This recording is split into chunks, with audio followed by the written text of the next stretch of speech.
Good morning, friends. Hello, hello. How are you this morning? Pray you are well. Hope that the day is finding you with some blessings in it.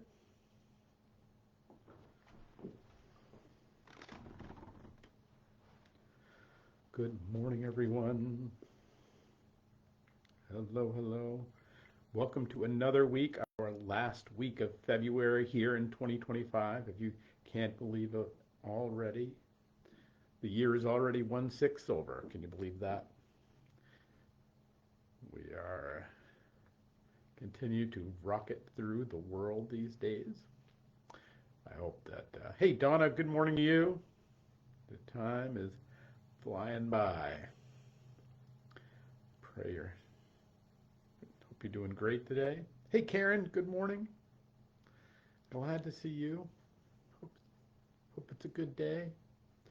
It's gray and cool here, but much warmer than it's been. So we might hit 50 degrees today, even though we don't have a lot of sunshine. So we'll take it.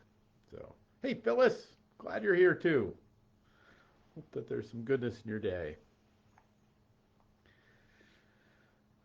Good morning, everyone. Good morning. Get going here in just a second. See a few more people coming along. Hey, Vicky. Hope you're having a great day. Good morning, everybody. Good morning, all.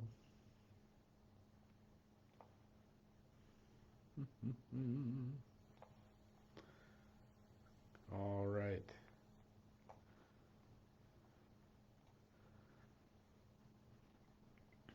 Okay, let's get going this morning. It is the 25th day of February on this Tuesday at 11:11, and I'm glad you're with us and glad you're a part of the journey. It is one of these beautiful late February, early March days where the things are just beginning to turn. It's actually going to pushing 50 degrees here today, and uh, this is one of those days where you can begin to feel the world turn just a little bit. And so I want to talk about that. One of the great images in Bible is this image from Jeremiah of God being the potter and we being the clay in the potter's hands. And so this is from the 18th chapter of Jeremiah. This is the word that came to Jeremiah from the Lord. Go down to the potter's house, and there I will give you my message. So I went down to the potter's house, and I saw him working at the wheel. But the pot he was shaping from the clay was marred in his hands. So the potter formed it into another pot, shaping it as it seemed best to him. And then the word of the Lord came to me. He said, Can I not do with you, Israel, as the potter does, declares the Lord. Like the clay in the hand of the potter, so are you in my hand, Israel. As we read this, this is not just a letter for Israel long ago, but I think it's a letter for us and a part of the the, the constantly working, the constant transformation from the marred vessel to the beautiful vessel that God has for each one of us. You see, so there's a few things I want to talk about this morning from this because I think I really think one of the most beautiful images just of how God is constantly working with us in life and how we can be resistant to it or we can open to it. But the first thing is there the observation he goes that so Jeremiah goes, here's the word of the Lord, goes down to the potter's house. There alone we have this willingness on Jeremiah's part just to enter in. And I think that's often where our hearts can get stuck in the first in the beginning stages.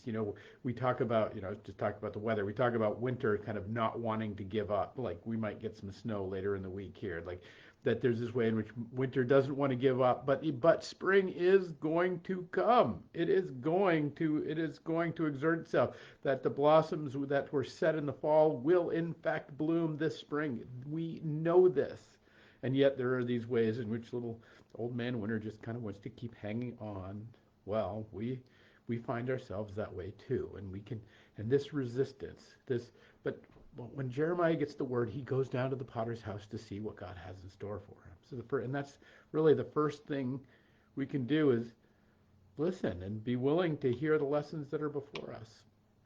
And then when he goes down there, what he finds is the potter, well, making pots. Wow, what a shock! But that he actually finds the operation of the universe kind of working the way that it should. And when he shows up there, he sees that there is this pot that is marred in the hands. Now, in the potter's hands. So the potter formed it into another pot. Did you notice what didn't happen there? Do you know what didn't happen there? What didn't happen was the pot was marred because there was something wrong with the clay, because the clay was of the wrong makeup. The pot was marred because there was something wrong with the potter, that the potter had somehow screwed up and made a mistake, and so he had to start over with the pot and create something new. There is nowhere in this vision that Jeremiah receives of anybody taking blame, or God placing blame on anybody, or trying, even looking for blame. And here's the second thing I want to invite us to, is this notion that our life is going to be marred. In fact, our life is marred right now. There are things that aren't right. Yes, I am saying you ain't right. So, but there's this way in which we find ourselves. There are things that we can look at, we can point to in our life that are in fact imperfect, about ourselves, about our world, about all manner of things. And yet, and we love the opportunity. We love the opportunity to kind of go in and kind of noodle around and say, oh, well, this happened because of things in my past, or this has happened because I'm worried about things in the future, or this happened because of that, or this, but I mean, like we can constantly get in the cycle of whose fault was it, or where did it come from, or what was the purpose or the function of the marring in the creation. But Jeremiah's vision spends no time on this. And Jeremiah spends no time on this, which means God spends no time on this. If you know that the universe is flawed, if you know that you are flawed, God knows it too. But it is not the imperfection that we're invited to spend time on. And if God doesn't spend time on it, why do you?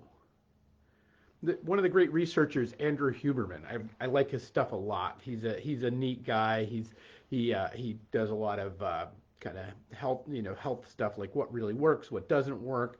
And he's an avid researcher. Like he's one of these kind of data junkie kind of guys. And he talks about, he does a lot of behavioral health things as well. And one of the things that he talks about is he does this whole talk on procrastination.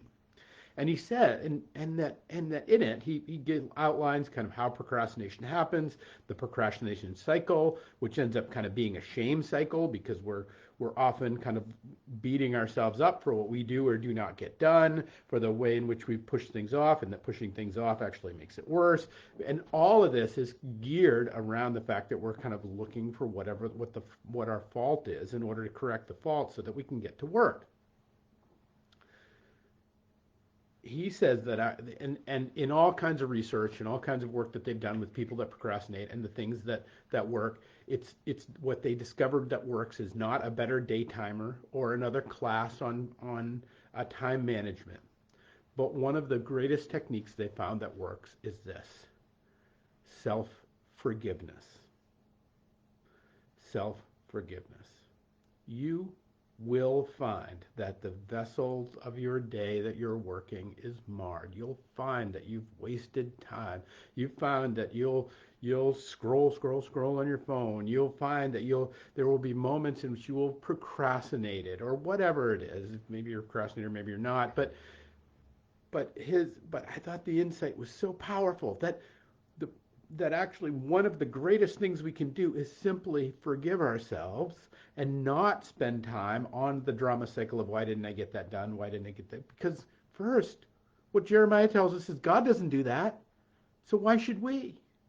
And second is that the self-forgiveness gives us this restart. It allows us, and allows, and thereby allowing God to rework the clay. Okay, we didn't get anything done this morning, but maybe we can work this afternoon. Maybe that when we forgive ourselves, it becomes this way in which the cycle of procrastination gets broken. And that's one small behavioral kind of thing, but I'm just simply holding it up as an illustration of I think the broader way in which God is inviting us to this, that he's really not concerned. He's really not concerned with why the vessel of the world, why the vessel of your heart, why the thing that's being worked out, why it's marred. It simply is. And the more time we invest in why didn't this work out and why didn't that work out, the more time we are taking away from what could be God's work with us and our work with God in the creation of something beautiful. You see, because that's the thing, right? This is kind of where I want to land us today, because that's the thing, is that the potter's hands on our life, God's hands on our life, is to take, his function is to take what is marred and make something beautiful and useful out of it.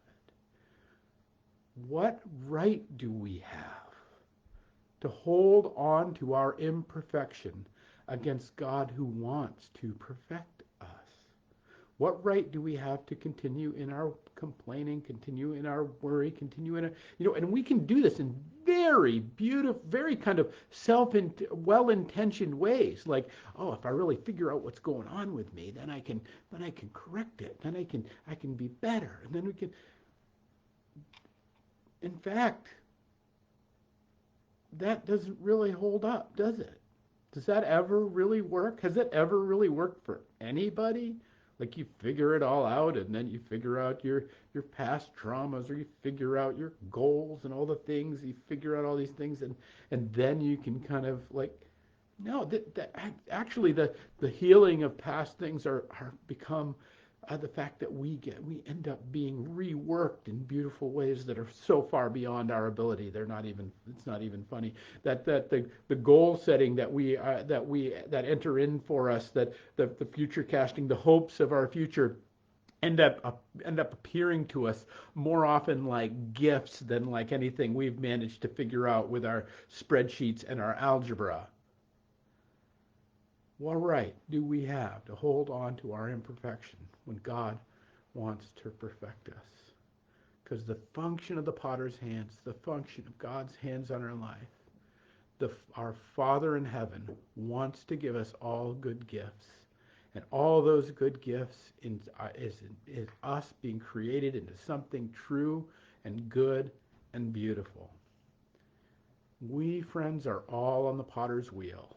Every single one of us. Our whole world is on the potter's wheel.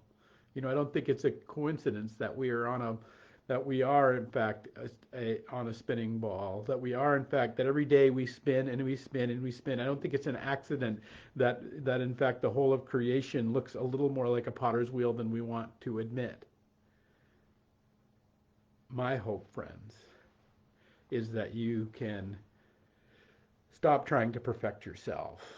Stop trying to be better than you are, and simply let the one who made you, let the one who is crafting you, let the one who loves you begin to draw you up and draw you out, to begin to rework the places and they might be hard places, they might be stuck places. The wheel, without that moment when the wheel has to be punched down, when the thing that is marred needs to be corrected and reformed, that can be difficult and hard stuff on the clay. But if we can trust it, and if we can know it, and if we can let God do his work with us, there is something beautiful and useful that is being borne out in our lives. And we have only but to admire and to let God's love for us and God's hope for us be borne out in the building of the beautiful vessel that we are. All right, friends, that's my hope for you today. Peace and grace to you all. I just want to pop in, see what's. Hi, Jane. I'm glad you made it. Karen, good to see you. Oh, the daffodils are up. That's terrific. Love it. Peace and grace to you all. And we'll pick it up tomorrow with another 11:11.